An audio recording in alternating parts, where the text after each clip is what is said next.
Why don't we start with introductions? I'm Rick Reinhard.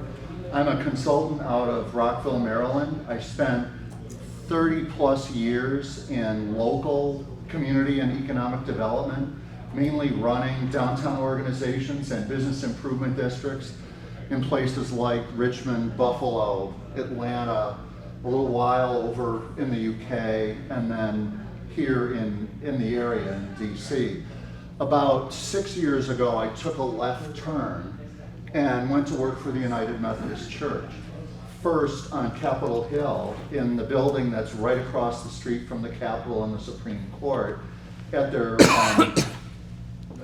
at that global agency that's into social justice. And then for a couple of years up in New Jersey, working for the bishop up there, who used to be the bishop here. First working on real estate property, and then because COVID hit, working on emergency management. I'm not a planner, though I've taught urban planning at the graduate level at 5 different universities, wherever I've been. But from me and from Jim, I think, you're going to get the view from, let's say, 30,000 feet. Jim? Hi, Jim Kucher. I make my living teaching social entrepreneurship at the University of Maryland, Baltimore. We're the ones downtown by the hospital. I'm an entrepreneur by nature, by wire, and probably by genetics, actually. My grandfather started an insurance agency. I worked for Dad. I've done a bunch of things over the years. My career path zigs and zags more than your commute home is going to zig and zag. So, but happy to be here, and sort of Rick and I have been kicking around this church thing for a while now, and hopefully we can give you a few things to think about. Why don't you each tell us, because it's a small group, quickly, who you are and where you're from? Cheryl Jones, County Queensboro, Maryland. I'm Heather Backman with the zoning office in the city of Brunswick, Maryland. Kevin Asher with VGU. Yeah. Jessica with Calvert County Planning. Great. Kevin Wagner, City of Frostburg, zoning appeals. Excellent. And Joe, we've met. Joe Griffiths, Maryland Department of Plan. Great. So the other thing I would say is, because it's a small group, the more conversational this is, the better. So if you got anything that you want to poke at while we're talking about this, please feel free to jump on us. We both taught universities, so we're used to being interrupted, that's for sure.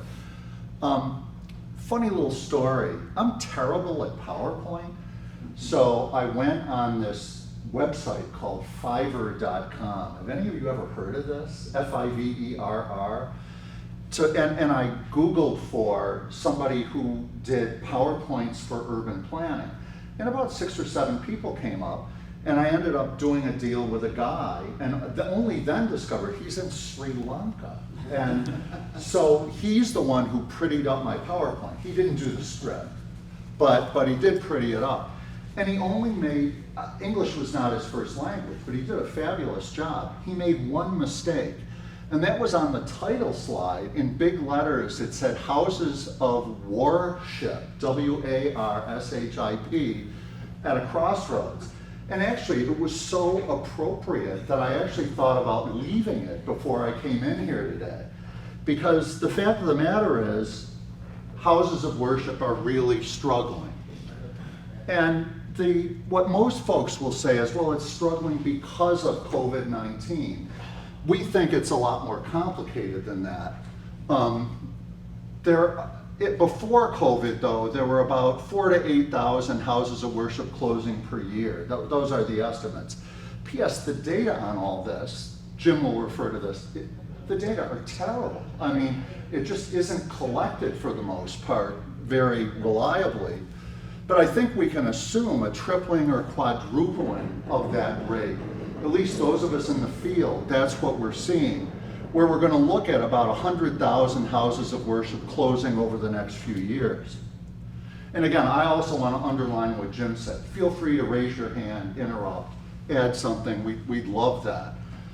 One mainline Protestant denomination in one state, it's the United Methodist in New Jersey, where I used to work. We rated the churches, and 20% of their 530 churches were in critical condition. What does critical condition mean? It means they're not paying their bills. They're not paying their fire insurance. To some degree, they might not be paying their pastor. The median congregation size was 49. And again, I just did this little back of the envelope stuff. If you assume operating costs just of the property of $7 a square foot, and if you assume a 10,000 square foot building, you need 100 attendees 30 weeks per year contributing $20 a piece just to run the building. Never mind the pastor, never mind missions, never mind any of that. If you don't like those numbers, you know, you can play with those numbers. You might say, well, it's $5 a square foot. In New Jersey, the Methodists own $28,000 worth of real estate per worshiper. I don't know what you think. I think that's amazingly high. And then what I would say is, we're finding out in the field, it's true across denominations, it's true across states. The national figures are that they're, I back up a step just to say, I think there's 4 reasons why houses of worship are struggling. The first one is declining membership. For the first time, Gallup showed fewer than 50% of Americans reported attending services. And that's down from 77% just 20 years ago. There's increasing real estate costs, maintenance, insurance, capital repairs, you name it. And in many, many of our houses of worship, they're spending more than 50% of their budget on their real estate. They're also holding more, oftentimes way more, than 75% of their total assets in real estate. And not just assets in real estate, but assets in real estate that are very difficult to market. It's kind of illiquid real estate. I don't know about you, I'm 67.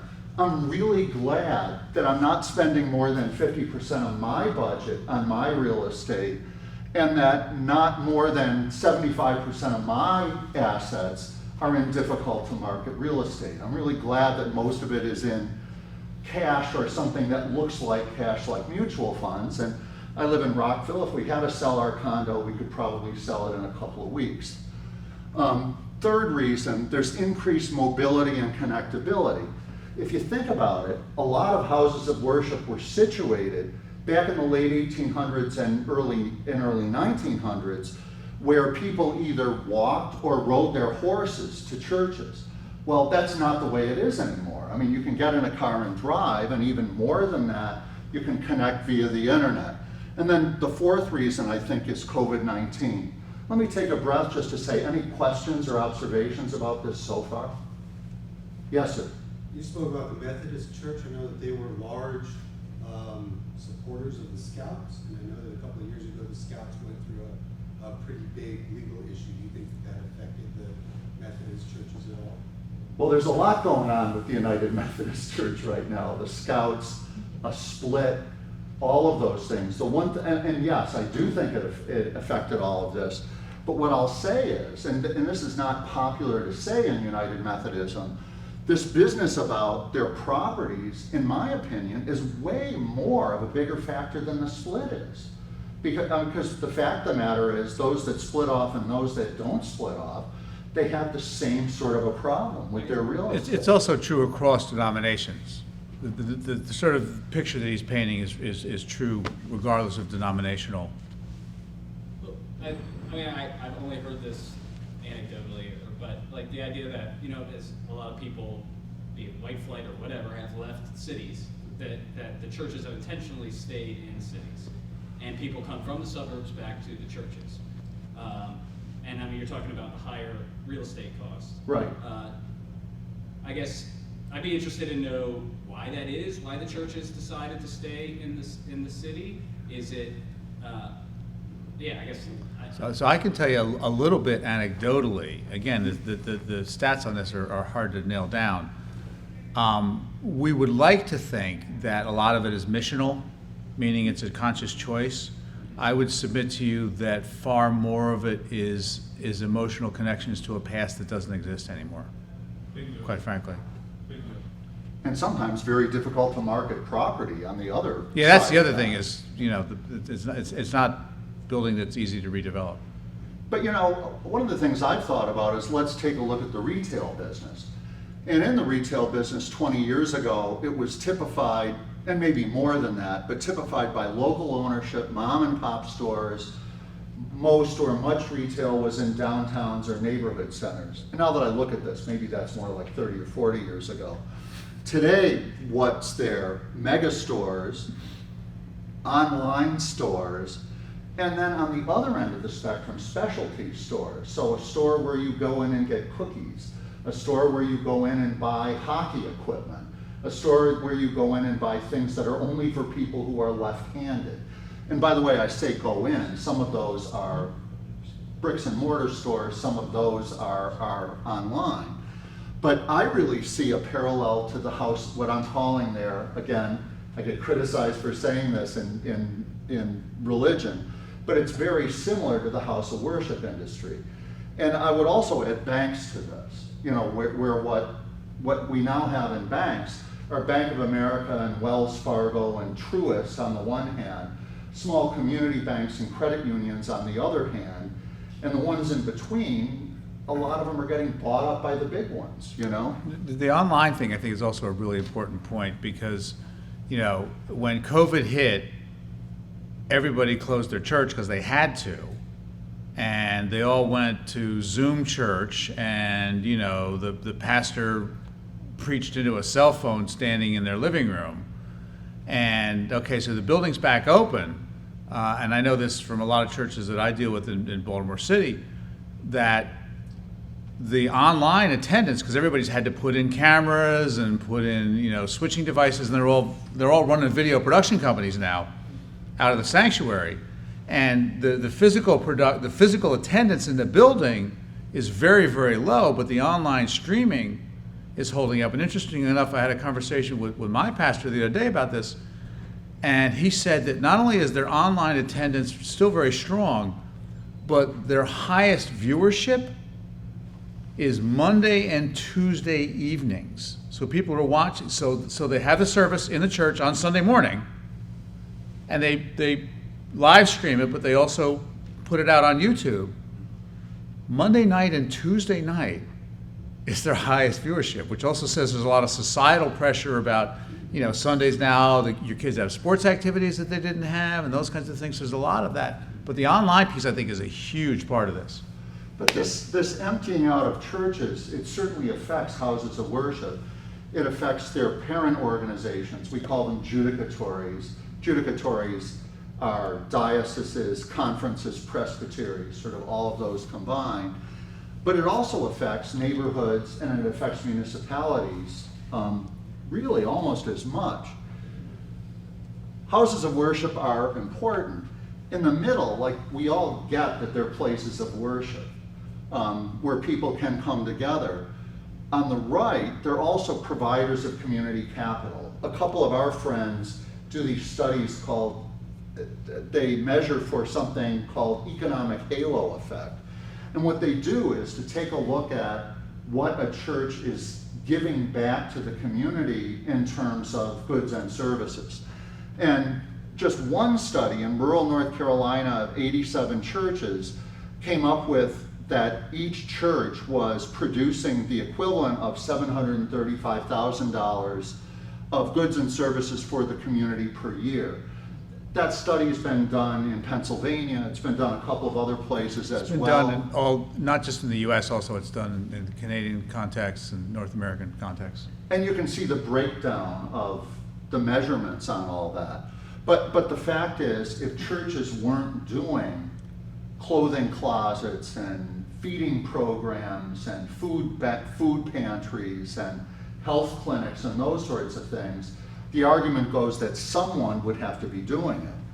And then finally, they're community landmarks. So downtown Rome, Georgia has 15 churches in a city of 30,000. If you take a look at the postcards for Rome, Georgia, what are those postcards? A bunch of church steeples. So they're very important to community image as well. I'm going to hand it over to Jim for this section. He'll talk about some of the research he's done. So, thank you, Rick. and thanks again. And we skipped over, did we get to a question you had a minute ago? Did I see your hand go? No, I was just gonna make a statement that I had heard just recently, that the numbers are, the numbers of those that are attending, you talk about denomination, it's the non-denominational ones that are keeping the numbers up. And Yes, so yes and I- no. Yes and no. Okay, well, that's just what, It- an evangelist had to say. Yeah, and again, the statistics on this are really, really hard to find, but I would say to you that what we're seeing is that this sort of non-denominational / evangelical side of the house is perhaps holding water a little bit better than the sort of mainline traditional ones, but that's kind of like saying how fast is the Titanic sinking? Okay. So it's not, yes. Is overall collection money reduced because of people watching it in their homes and maybe not tithing or sending whatever they would just, if they were at the church sitting here like we are right now, and that plate comes around, they gotta throw money in, whether it's $10 or whatever. If they're at home, there's no pressure to throw any money in there. Yeah, it's interesting. So digital giving is a thing, right? Digital giving is a thing, right? So you Sure. can go on apps. I make my weekly contribution on an app, and it's my credit card. I don't even do anything about it, right? But I was actually in a conversation yesterday about this, and they're finding out that most congregations are still getting a significant portion of their contribution in physically through the plate. So yes, obviously the attendance has something to do with that, with the giving, if I'm getting at your question. Yeah, that's it. Yeah. Some people probably give just because the plate goes around and they don't really feel like, oh crap, I better throw something in there, even if it's $1. So interestingly, I heard a story about a church that has put in digital giving, but they give the people who give digitally a piece of paper that they can drop into the plate, so the social pressure Yeah. isn't, right? If they're attending. Right, Okay. right. Yes, my video Other colleague. counties deal with vacant properties through tax liens and tax deed sales. Uh-huh. If the church is a 401c3 and doesn't have to pay taxes, how does the county deal with a vacant building? that won't- Exactly. It's a really difficult question. I can answer that. pretty Oh, quickly. okay, please. It's all about how you write the ordinance. So if the ordinance identifies that you classified that way on your tax classification, then it can be exempt. Ours that we just recently adopted does not. So- Interesting. And I do want to make, what you referenced was the 501c3 tax designation. And churches are automatically designated nonprofits. They don't actually have to file for nonprofit status. But that's income tax, not real estate tax.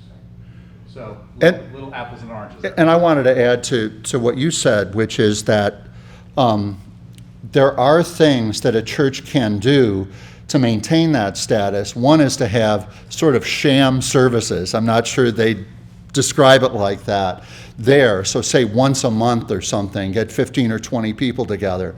The other thing that they can do is they can store religious related equipment in that church, which will continue most times their exemption. I'd also say some municipalities are very aggressive about going after empty churches. Some lay back more, or maybe they're just not paying attention. I mean, I don't know. And a lot of this is political and emotional too, as we've been talking about a little bit. In DC, the Methodists closed a church in Columbia Heights. They, thinking they were doing a really good thing, let it out to a Brazilian jiu-jitsu studio to be in the basement, and ended up getting charged something like 3 years of back taxes for the entire property, just because they weren't paying attention to the rules. And boy, were the finance people in DC paying attention to the rules. And it ended up screwing up a deal that they wanted to do. And one of the things we're going to suggest a little later is that municipalities can choose what they want to do with those properties. As you said, via the law, I would also say via administration of the law. And a city could certainly say to a church, we know you've got a deal going for affordable housing or whatever. We'd suggest you have a service there every month so it won't screw up that deal. So, Sir, I'm sorry, please. I'm sorry. No. You mentioned taxes, real estate versus property. Versus income. Okay, I'm sorry, yeah, that's, so which one do the churches pay? They pay the real estate taxes, but not income So- taxes? Generally? A religious congregation is automatically granted nonprofit tax status by the Internal Revenue Service. That's income tax. Okay, so they don't, the pastor or anybody who's making money there, that's a church secretary? Well, the pastor's an employee, that's different. So income tax to an organization is The based tithing on is, what comes into the organization, Okay. right? So, you know, the hotel here rents a room out, the company that owns the hotel pays income tax. You pay income tax as a private individual. Churches as organizations are not subject to federal income tax. Whether they're subject to local property taxes, I couldn't even speak to. Okay. Does that help?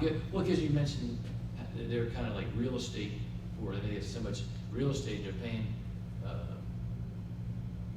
I don't know whether they pay property taxes. Have a lot of I would, expenses on it as far as the property itself, you know? I would guess that the property tax is a jurisdictional matter, and some do and some don't, but I would be the worst person to even make that guess. My experience is, for the most part, they don't. They don't, you don't think they pay a real estate tax? They on do the not value pay, they do of not pay their property property tax and buildings? like I do on our house. Well, and the other issue is who actually owns it. So Rick mentioned the term judicatories, which is this kind of general term we use for the presbytery or the synod or whatever, right? The sort of governing body that sits over a local group. In the Presbyterian world where I sit, the presbytery actually owns the buildings, not the individual congregations, which really gets interesting when you start to think about liquidating buildings, because all of a sudden the congregation, whose grandparents raised the money to build the church, find out that they don't hold the title. That this other governing body actually holds the title of the property, and that gets real funny.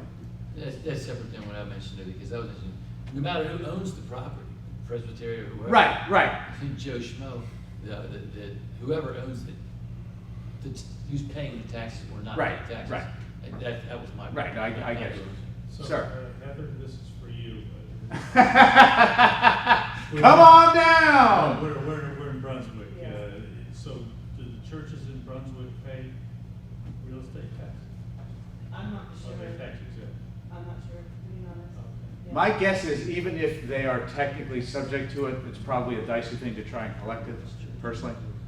I'm not sure you'd want to come knocking at the door the same way you would with somebody else, but anyway. So I'm in Calvert, we're rural, we're actually seeing, you had said a correlation between square footage, and we're seeing bigger churches, and their taxes, and we don't impact fees, solid waste fees, all of that. Everything. Everything.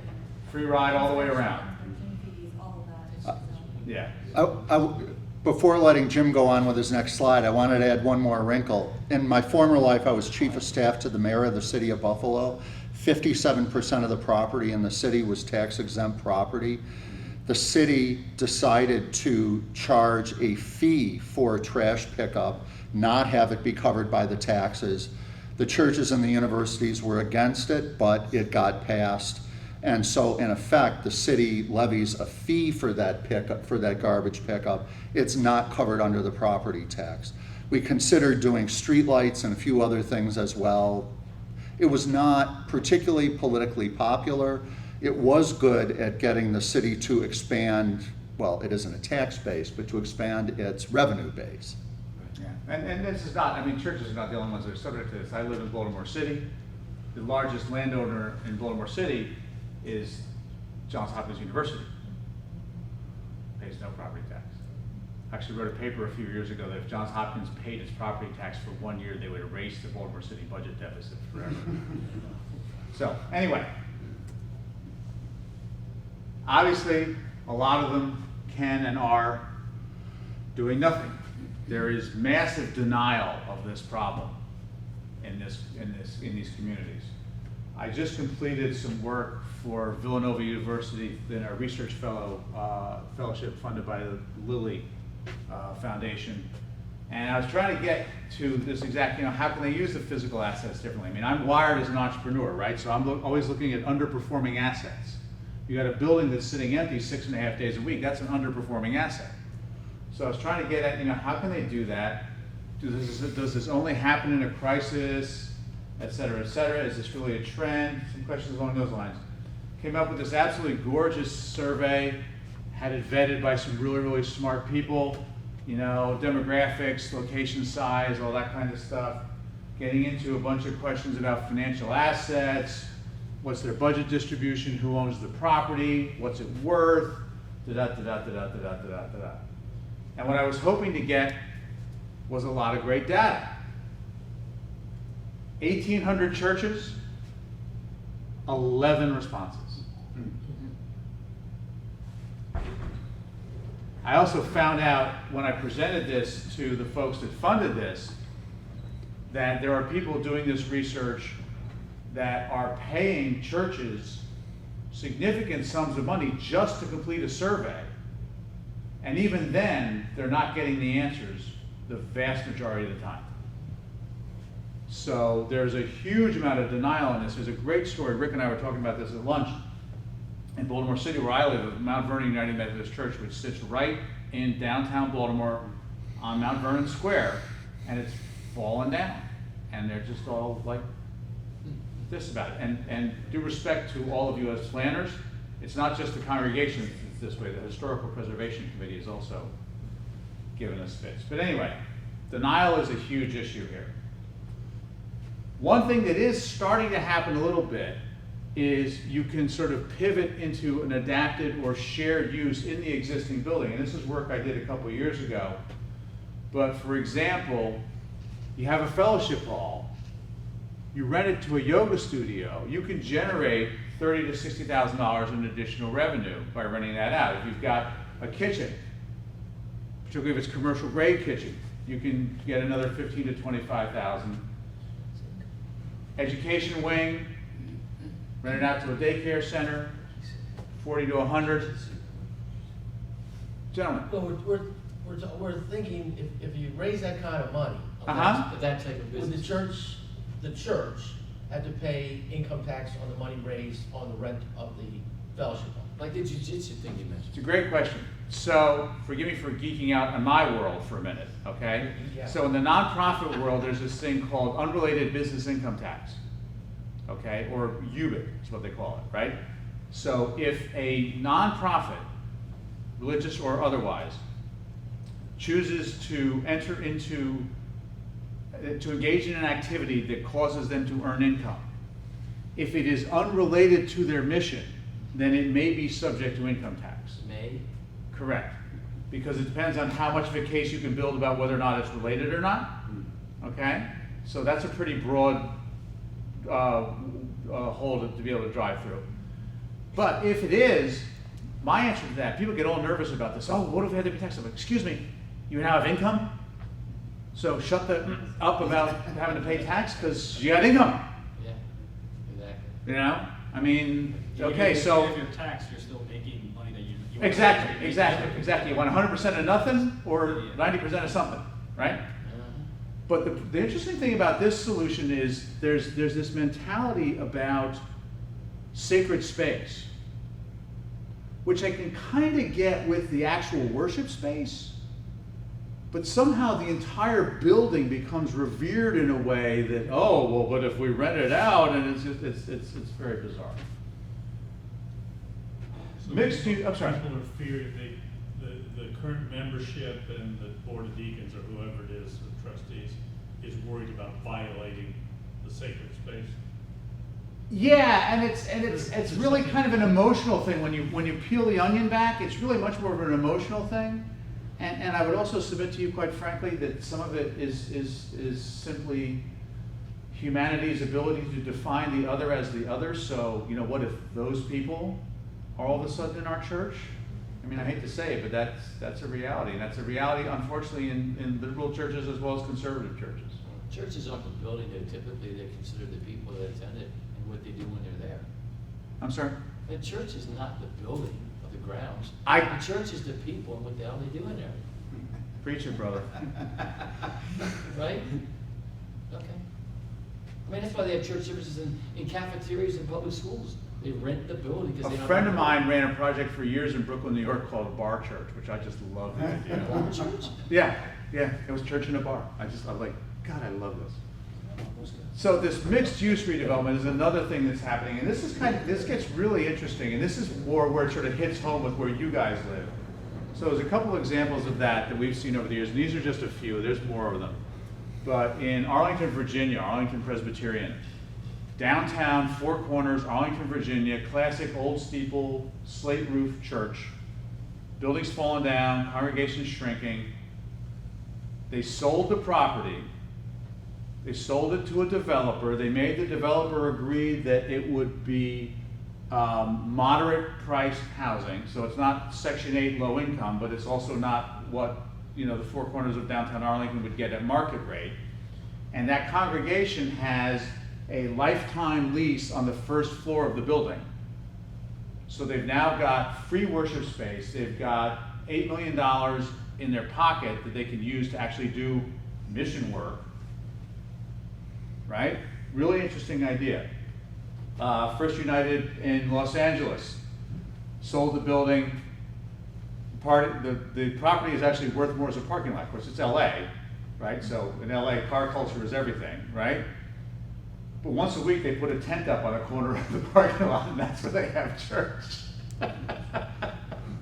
But they actually run the parking lot. They didn't just, they actually run it, so they've got the rental income there, So a couple of examples along those lines. And then obviously merge or close, unfortunately, which is, get out and sell the building, which, as Rick is saying, becomes very difficult property to liquidate for a lot of reasons. Councilor. Any comments or questions so far? We've got a bit more to go. Not a lot. He talks fast. On this whole issue of the reuse and redevelopment of houses of worship, faith institutions are just overmatched. He's on being the kind issue. by saying overmatched, in my opinion. Clergy, if you take a look at the curriculum at Wesley Theological Seminary, there's really nothing about management, budgets, real estate, planning, anything like that. It's just not where they come from. And what I've said is, the pastors want to be the spreader of the good news, not the grim reaper, trying to figure out what to do with their property. Emotion is really important, a lot more important often than the facts. I want to talk a little bit about the structure of these organizations, which Jim referred to. Catholics and Church of Latter-day Saints, top down. What the guys in Salt Lake City say goes. What Catholic bishops say, it goes. United Church of Christ, Jewish faith, Unitarian Universalists, it's all bottom up. So it's all about what does the congregation want to do, hang the parent body. They don't really matter. These other mainline Protestant folks, Methodist, that's me, Presbyterian, that's him, Episcopal Lutheran, are a very strange combination of the two. And sometimes you'd have to read, in the case of the Methodist Church, the Book of Discipline 7 or 8 times to try to figure out how they make decisions on property. And the result of that is often a city or a developer thinks they're talking to the folks who make the decision, let's say the clergy person, and they're not the ones who make the decision at all, and they have to start over. In my case in New Jersey, if a clergy person wanted to do something, the bishop would almost for certain be against it. If the bishop wanted to do something, the local clergy person would almost certainly be against it. So it's just really tough to get decisions out of a lot of these places. Collaboration, houses of worship, you think they'd be really good at it. They're not necessarily good at it. And I go back to something I was raised Irish Catholic. My Irish Catholic mother told me when I was 9 or 10, when I said, why do we go to St. Patrick's and not either of these other churches in Syracuse? And she said to me, oh, you don't understand. St. Patrick's is for the normal Irish Catholics like us. Most Holy Rosary is for the lace curtain Irish. St. Lucy's is for the shanty Irish. And it's like, we can't even get the Irish Catholic churches on the west side of Syracuse to collaborate. much less in between denominations or something. And then finally, the staff. Again, going back to my experience in New Jersey, we had 6 or 8 people working on things like payroll and insurance and financial stuff for the churches. We had another 6 or 8 people working on, things like the music or how you put together your service or something like that. We had me working on real estate. I mean, that was it. And, yet that Methodist Church in New Jersey owns something like $1 billion worth of real estate throughout the state. And my example on this is that back in the 1950s and 1960s, railroads weren't doing very well. And suddenly one day the railroads woke up and understood, you know what, we own a whole lot of real estate in a whole lot of really valuable areas. Downtown Richmond, downtown Norfolk, downtown Jacksonville, all sorts of places. Suppose we got into the real estate business. And I think what we're saying is somehow these churches, these houses of worship, these judicatories need to figure out how to get into that business because they're not right now. Now we're going to get into something that's closer to you. I believe communities are ill-equipped to deal with this either. Zoning is often biased against mixed use. Sometimes zoning says it's a church.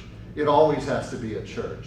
And when folks put together some sort of a proposal for mixed use or for something else, it doesn't fly. I was for 2 years on the Religious Land Use Working Group for Montgomery County, which was a few of us volunteers working on these issues. We found that the codes were even trickier than the zoning. And by codes, fire safety, water, sewer, drainage, parking, signage, curb cuts, you name it. And often what would happen is some entity would buy the church, often an immigrant church, because those are the ones that are really growing, would buy a church only to get into it and find they couldn't really run their church there, but by then they'd already bought it. Tax policy, which we've already covered. Obviously, NIMBYism. Neighbors love quiet churches where there isn't much going on. I mean, it's kind of a nice thing to live next door to. It's your own private park. Own private park, own private parking lot, own private wiffle ball diamond, all sorts of things. And often they'll come out against any sort of a use. And then finally, what we've discovered is that the communication between a municipality and a church isn't very good. They just tend not to talk to each other a lot, and that's a two-way street. In Vineland, New Jersey, at First United Methodist Church, which interestingly enough is where Welch's grape juice was actually developed by Dr. Welch, a dentist. When I asked them the question, City Hall was literally kitty corner from the church. Who's the mayor? Didn't know. Who's your council member? Didn't know. What about your Main Street program? What's that?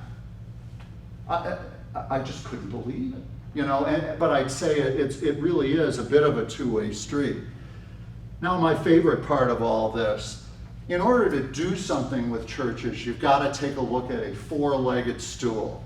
And those four legs are the properties themselves and the market for those properties, the faith institutions, the communities and neighborhoods, and the resources, both financial and human. And just like a four-legged stool, if you only look at one of those four things, or if you look at only three of them, the stool's liable to tip over. Jim and I have colleagues throughout the US and Canada who are really into working with faith institutions. And what they'll do is sit down with them ad nauseum and work out what do those 20, 80-year-olds who come to church every Sunday, what do they want? But they don't look at the zoning. They don't look at the codes. They don't look at the market. They don't look at anything like that. So here are just a few things to consider. On the properties, under the property itself, understand what you've got. Again, when we've talked to churches and say, well, how many square feet are you? How many bathrooms do you have? Are you handicap accessible? They don't know. I mean, it's not on paper. Is it in good condition or bad condition? There's one church, a Methodist church in Camden, New Jersey, needs a new slate roof for $2 million. And they have a congregation of about 25, something like that. And when are those, how much are those repairs going to be? When are those going to be anticipated? Issues like mortgages, liens, reversion clauses. I'm full of stories on this, but I want to talk about reversion clause for a minute. We closed a church in Baltimore, New Jersey, beautiful Jersey Shore community. This is before my time, I should add. The bishop went out, hired an architect. They did beautiful drawings, adaptively reusing the church into 5 condos, building 6 or 8 townhouses around the church, took it to the conference's annual meeting, talked to the media about it, only to find out that the property had been donated to the church in the 1880s by the Ocean Grove Camp Meeting Association. I won't get into what that is, but let's just say it's not the United Methodist Church. And they hated the bishop, and the bishop hated them. So much for the drawings and everything. They ended up suing each other. The good Catholic judge kept saying to them, I don't want to make a ruling here. You're all Methodists. Just get together, figure this out. And eventually they did figure it out, and the Camp Meeting Association paid the conference $200,000. The parsonage was worth $1 million, never mind the church, in return for getting the property. So reversion clauses are really important. Natural or man-made hazards, does it flood? Are there oil tanks? Graveyards is a huge thing. By the way, I found out the difference between a graveyard and a cemetery Graveyards is in the church. exactly, Cemeteries graveyards separate. adjacent to it. Yeah. And if there is a graveyard, sometimes the church would have to, or the house of worship would have to go through, what's the word I'm looking for? Like separating the lot. So instead of 1 lot, there'd have to be 2 lots. And then they'd have to figure out who would have to take care of the graveyard. Oh, subdivide, it's already up there. Sir, could you repeat? Yes, sir. Graveyard and cemeteries? Say that again? This gentleman here had graveyards on a church, a cemetery's not, right? Is that the difference? Graveyards on a church, cemetery is separate, There you go. not associated with a church. Right. Now, it could be associated with a church, but it's not. Not on the physically same connected. physical property. What if you Correct. what if you subdivide the graveyard off? Is it now a cemetery? Probably. Probably, actually. Where's the guy that was the lawyer from the plenary session? Something like that. But Joe, the issue is if you close the church, who takes care of it? And I would submit to you the issue is a little bit different. I would submit to you that the issue is the emotional attachment to it. So what happens with a lot of these situations is, even though you've got brilliant people, right? I mean, the top, I don't say this out of ego, but the top leadership of T. Rowe Price, which is based in Baltimore, actually has gone to the church that I sit in for 100 years. It's been the T. Rowe Church, right? These guys are brilliant. I mean, they're running huge international companies. They walk in, they sit at church council, and their brains are in the freaking trunk of the car. They stop thinking because it's all here, right? So maybe you could subdivide and turn it from a graveyard into a cemetery and develop the rest of the property. But there's so much emotion going on because that's great Grandpa Joe or whatever that's in that Well, typically, grave. you're not going to zoom all those graves. Right. No, you're not. No, you're not. There are companies that will exhume Right. graves, many of them. Right, but the reality is, for most church properties, there's a large portion of the land that's not the graveyard. So you could conceptually, and again, right, you put a fence around it and detach it and say, okay, boom, here you go. The So they oldest still church have to is probably maintain it for eternity. Right. Well, I mean, Own it alone. there's a park near my house, Druid Hill Park, that's got 5 cemeteries inside the park. And they've just got a fence around them, and they're separate, and they're separately maintained. So, I mean, conceptually it's done, but I would say to you, it's not the technicalities. This is my point. It's not the technicalities of doing it that. It's the head shift that has to happen in the congregation. So when My opinion. So when we talk about the first leg of the stool, the properties, it isn't just the property, it's the property's market as well. So what's the demand within that market? What's the demand within that neighborhood? Is the housing market growing or is it shrinking? And I also think this goes for all the different options that we laid out a minute ago, right? So it's not just is the demand for redevelopment of the property, but the example I used with the yoga studio, that's a real case that I did a couple years ago. And it turned out that church already had a yoga program that they weren't charging for. And they were in a neighborhood that was gentrifying with no yoga studios within 2 or 3 miles. It's like, well, just charge for it, because it's a hot market for that right now. So it's not just the sales that we're talking about when we talk about the market issues. The second leg is the faith institutions. Is the church, and Jim would hammer this, are they ready for change or not? And normally the answer to that's no. I talk about this as the 12 steps problem. How is the decision making made in that church? Is it by majority? Is it consensus? Is it unanimity? It normally skews more towards unanimity than the other ones. And also, as I said, well, are the decisions made by the lay leadership, the pastor? If it is the lay leadership, is it the trustees who sometimes control the property, or is it the church board? Mission versus money. This is the tax stuff we were talking about a minute ago, too. We'll often run into folks working with churches who continue to talk about, we want low-income housing to be on the big lot, the back 40, if you will, next to the church. But then you find, in order to do the low-income housing, you're going to need millions of dollars worth of subsidy, and you can't get it, but market rate would pay for itself. Where do they come down on that spectrum? And another issue is just the use of the proceeds.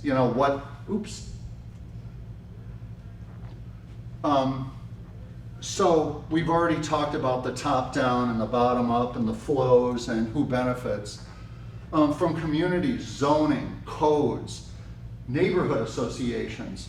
A friend of mine is a pastor in Montgomery County, went to visit the county executive. The county executive said, I'm all in favor of your doing housing on your church property, so long as the neighborhood's not against it. What does the mayor think? What do the council members think? What does the staff think? And so on. Financially, this slide has too many words in it, but I put it up here for a reason. When you're developing something, there are all sorts of debt instruments, equity instruments, and grants that you can put together. I think the other day I read that the average affordable housing development in America has 5 different funding sources. And they've got to be put together, kind of like a Rubik's Cube. And it's really important to understand all that.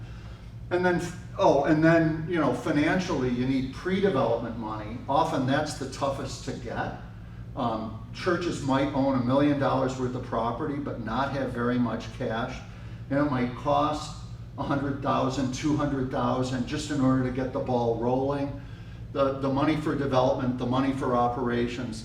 And then what I'd say, my experience is that there are some communities that have really good developers who can handle projects like these, different funders, different consultants, and so forth. I can't emphasize how important this is. There's hot real estate markets and there's cold real estate markets. And the issue about reusing and redeveloping churches is very, very different in those two markets. So Jim talked about a couple. First United Methodist Church in downtown Seattle was sold for $30 million, and they built a much more modest church 6 blocks away. Similarly, First Presbyterian in Tampa for $10 million.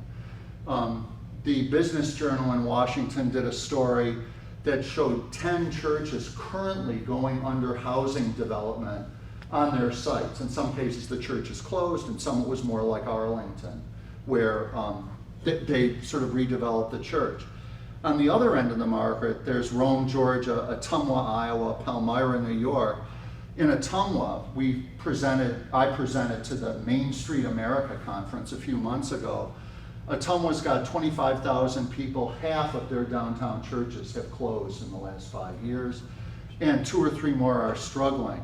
I find Palmyra really interesting. Part of it is I come from upstate New York, but they have, they purport to be the only village in America that has 4 churches on their 4 corners downtown. Interestingly enough, they're also located 4 miles away from where Joseph Smith discovered the gold tablets and was visited by the angel Moroni and founded the Church of Jesus Christ of Latter-day Saints. Of the 4 churches, one's closed and has a for sale sign out front. One's been passed from one congregation to another twice over the next 5 years. The other 2 are struggling. Then there's, markets in between that I find really interesting.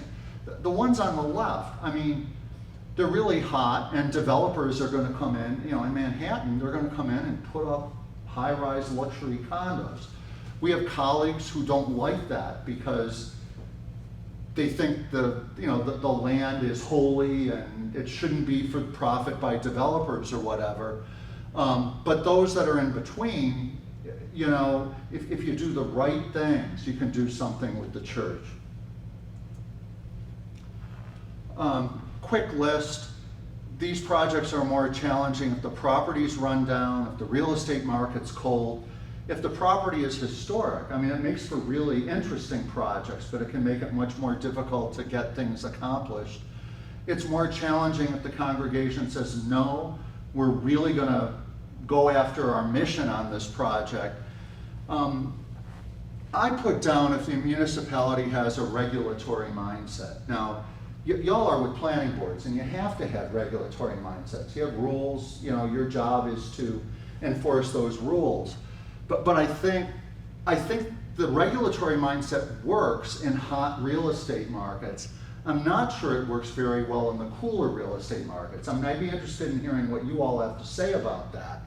And it's really tough when the neighbors are all lawyers. A friend of mine is on the board of a Unitarian church in Silver Spring, and she said the whole neighborhood are a bunch of Catholic lawyers, and she knows there isn't much that they can do because they'll be in court for 10 or 20 years.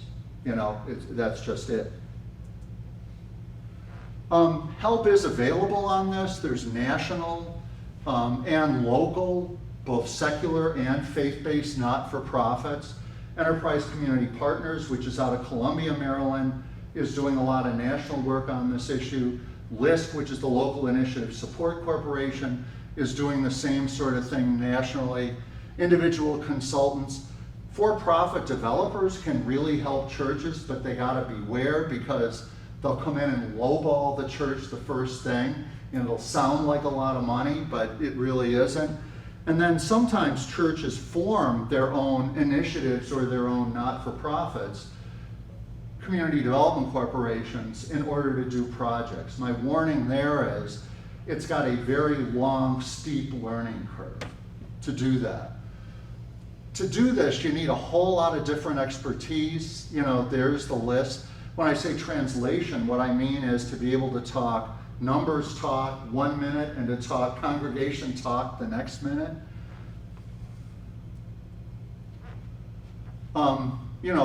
What we do is collect the data, reach out, reach in, put together realistic scenarios, ones that may work. Again, I want to underline, I talked to a pastor in a bustling part of Houston, and she was all sort of worried about what they were going to do, and I said, you're in a really hot neighborhood, in a hot real estate market, in a city that doesn't regulate anything. You can do whatever you want. Now, there's some things I would do, there's some things I wouldn't do, but if they wanted to sell to a developer and put up high-rise luxury condos, they could do it. If they wanted to put up a homeless shelter, they could do it. If they wanted mixed use with retail, they could do it. The scenario process really gets interesting too, because when you have these conversations in the abstract, the emotions start to flow. Also, you put numbers on the table, and all of a sudden people go, oh, I could get what for this? So it's just... Exactly. 3 changes that need to be made. One, I've already said, churches, houses of worship need to get in the real estate business. Third, my friend Tom Frank, who's a former dean at Wake Forest and Emory, says 3 changes need to be made psychologically, I'd say, in churches. Instead of regarding themselves as private bodies, they need to think wider and understand that they're part of a community. The buildings have to go from single use to mixed use, and the properties need to go from being unchanging to dynamic. Because we know the way things are today, but we don't know the way things are going to be 20 or 30 years from now. I would say that last bullet goes for the congregational mindset too, from unchanging to dynamic. And then finally, the last change from our friend Graham up in Montreal, he said one day that what churches ask themselves is WWJD, what would Jesus do? And instead they need to ask themselves the question WWJJD, which is what would Jane Jacobs, the great urban planner, do? And what she said is for communities, for cities, American cities to be successful, they needed to have 4 characteristics: mixed use, walkability, old buildings, and high density. I would argue that churches have 1 out of the 4 and don't do very well on the other 3. That is, they're single use. Often they have big campuses that have graveyards and fences. How many times have we seen churches that have 12 doors and only one of them's open? Now, there's security reasons for that, but still, it's not very penetrable, and they tend to be very low density. There are reference materials out there. I won't go through all these, but 7 or 8 of our friends have written books about this. There's other good sources. U.S. Department of Housing and Urban Development has case studies. Enterprise has a really good webinar. They're about to run it again in a couple of weeks. American Institute of Architects has a knowledge community. I've written, I think now, 14 articles on this topic over the last 2 years. My joke is I really wrote the same article 14 times for different sources. So I talked to my friend who's the dean of an architecture school who said, don't worry, I've written the same article for 45 years, so I don't feel too bad. But if you search my name and church and redevelopment, you'll find them. And then finally, what we wanted to do is wrap up. This is actually from my article that was in Public Management magazine. What can municipalities do? And I don't necessarily mean just planning boards or planning commissions. I mean overall. Compile an inventory of the churches. And not just what they are and where they are, but how big they are, what sort of condition they're in, and so on and so forth. 2, assist small but growing houses of worship. In general, what I'm talking about there are immigrant churches.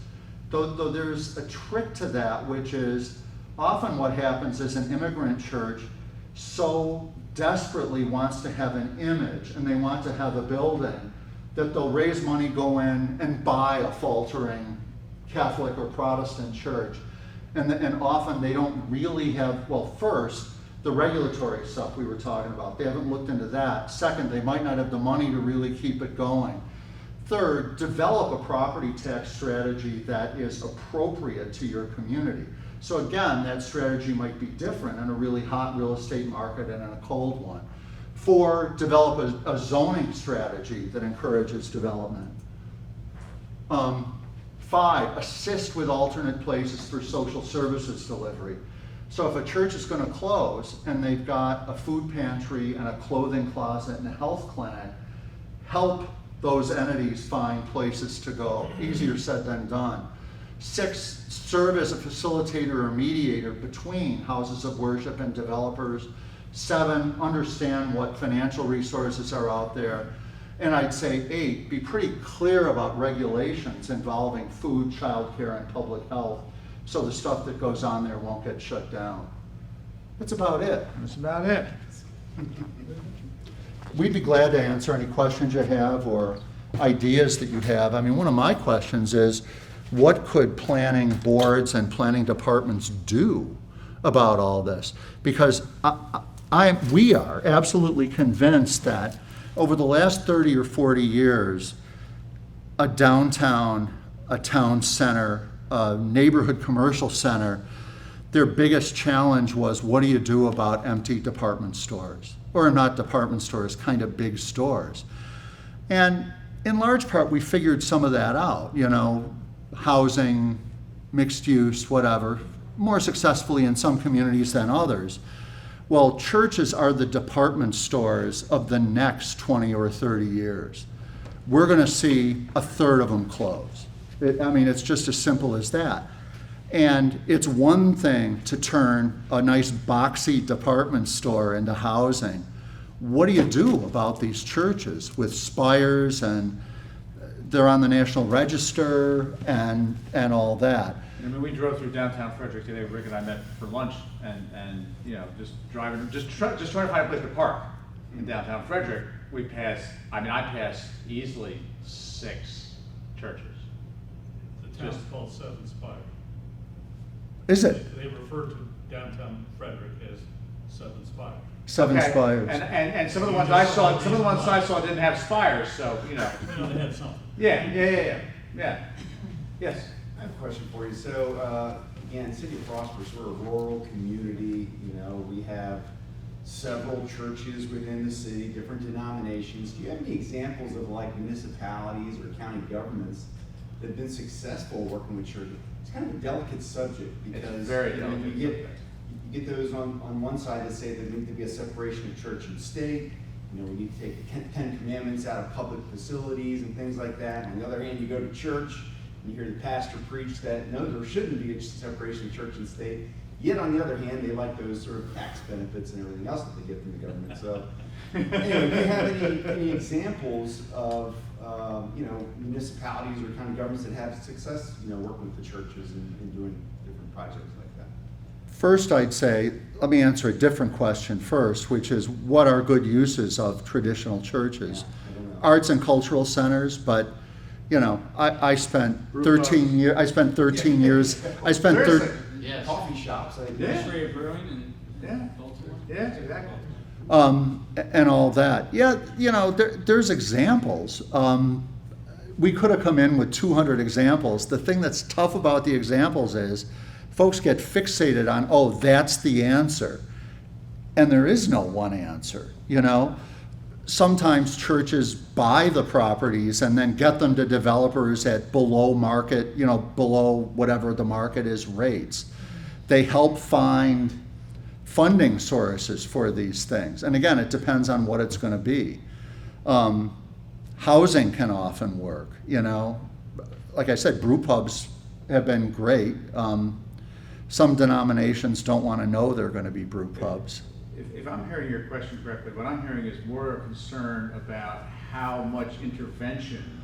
Yeah, I think with the planning commission, it's more of an independent body, you know, it's not real, they're appointees, but they don't really work for the city government. They're not per elected. se. They're not elected or Right. appointed officials. So in there the may be same some way. more flexibility, but at the same time, you know, I don't know how much power they have to kind of make these changes, but they can certainly. Let me make a very blanket statement about this whole subject, which is it's messy.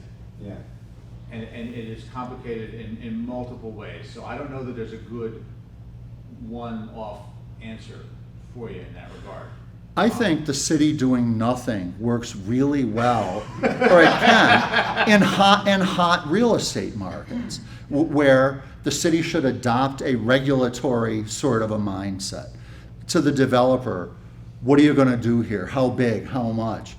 It doesn't work where the real estate markets are cold or cool. And I've had this conversation with my friends in Buffalo. Oh, we don't want to get in the middle of this. Good, you're going to have 12 empty churches on Delaware Avenue and Elmwood Avenue in the next 5 years. Good luck. Yeah. You had a question, and then you got a question, For us, and then you got a question, and then you the got a question. situation is regulatory because most of our churches, we're a small town, they don't have large parking lots. Rarely is there a graveyard, but they're all situated on street parking, so it's on street parking. Mm. They're in a residential 1 zone, which is a low density zone. If the use or the entrepreneurship that would come into the congregation is not accessory to the actual worship, house of worship, then they're considered commercial business and we can't allow that.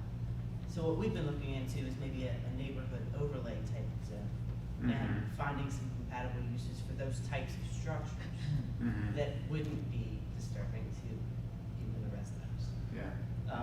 But even so, the sign ordinance is problematic.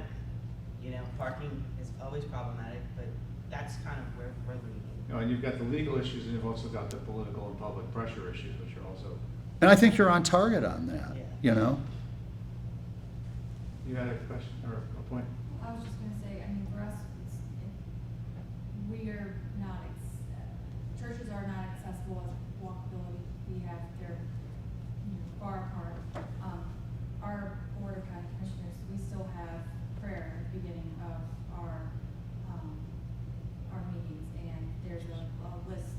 In the public meeting. Public meetings, pledge of allegiance, prayer, and every week we have a different, priest pastor. So we have those open lines of communication, weekly with them, and right now, actually, we're working with a church who, just so happened to have a gravesite, it was a family gravesite nearby, and they wanted to do a, columbarium wall, and then also wanted to, offer services such as, funeral services, so, we're doing text amendments so that we can allow that, but having those open lines of communications, and, we also offered up a couple of our consultants to these churches, and So there's a great example, sir, to your question about facilitating, there's a great example. You had a quick point, and he's got a quick point, and we gotta get you out the door. Didn't really have a question, a statement. Rick, you mentioned a while ago, you compared, I think, churches of today to retail of the 80s or something like Yeah. that. Okay, so we have 16,000 going on 17,000 people in our city. Right. Okay? We have a Main Street that has, over the years, because of many reasons, a lot of empty retail. They're small, okay? They're not big boxes, they're just old Main Street stuff. So over the years, a lot of when there's five and dimes and auto parts stores or whatever they were, that brought people downtown for shopping, they closed, and guess what moved into? These little churches, a whole bunch of little churches, right? Well, that takes the breath out of downtown, because then they get used once a week. Right, okay? yeah. And then the rest of the week is dead. There's no reason Yep. to go downtown Yep. anymore. So it's like a domino start falling. So what happened was, a few years ago, the city, planning commission, the council, mayor, and all that, changed the zoning to not allow houses of worship in downtown. It's called the Transit-Oriented Development District. Okay, so the ones that are there, they're grandfathered in. But if they leave and it shuts down, or any other retail, so now it's kind of.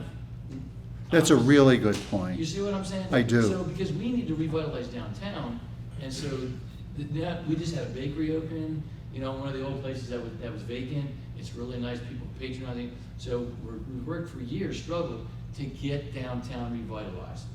By changing the zoning to not allow houses of worship, they're still allowed in the city all over the place, just not on basically Main Street.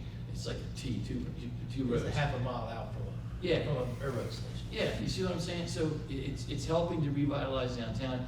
We're not restricting churches, they just can't be there. It's interesting, you're the second person to bring that up to me in the last month, and I never thought about it It's before. helping, What we were it's helping trying- our downtown. What we were trying to do was eliminate the storefront churches. That's Right. what we're talking about, retail.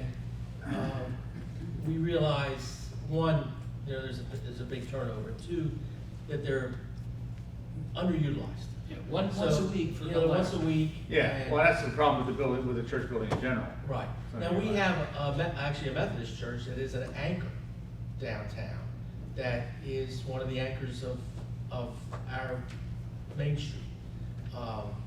And that. But it was built as a church. And that's been The great. big spires.